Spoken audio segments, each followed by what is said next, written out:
14 years ago, I met the love of my life at Marjory Stoneman Douglas High School.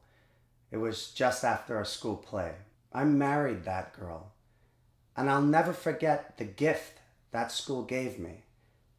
Lifelong friends, supportive teachers, a place where I was able to gain the courage to pursue my dreams, a place where I fell in love with my future wife.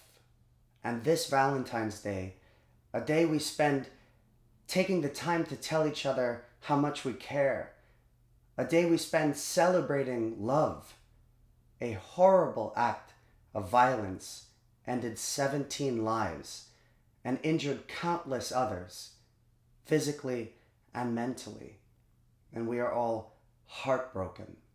If you are new to this channel, then you will see that it is dedicated to music, but more importantly, it's dedicated to using art as a force for good, a podium to share messages of peace and love in a creative way.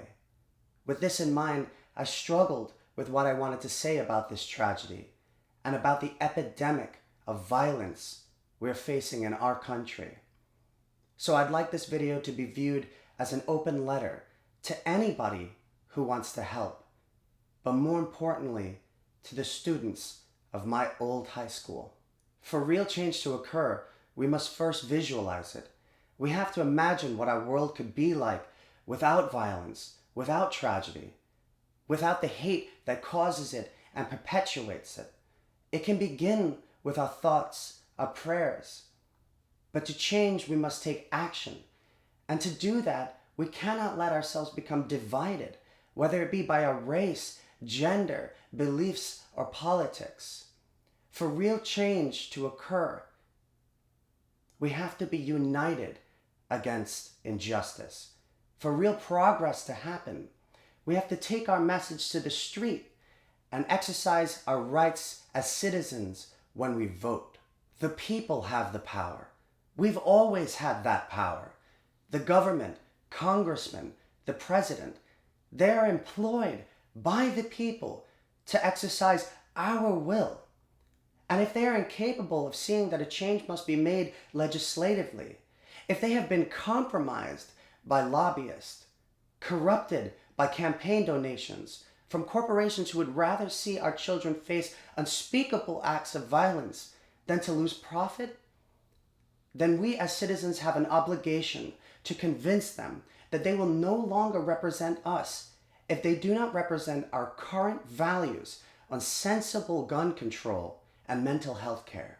To the students, faculty, and staff of Stoneman Douglas, the media might try to twist your words or ask you insensitive questions to promote their own agenda. You might feel alone in this, but I want you to know so many of us stand with you. I think of a quote that expresses that completely, said to a man named Fred Rogers by his mother. When he was scared of what he was seeing in the world, she told him, "Look for the helpers. You will always find people who are helping." Individuals like Aaron Feist, Scott Beigel, Peter Wang, and many more sacrificed everything to be helpers that day. While this week showed us horrible villainy, it also showed us true heroism. And in times of tragedy, it's so very important to be there for one another, to be the helpers when no one else will, to fight for love and kindness, and to stand up for those we lost that day. But we have to work together.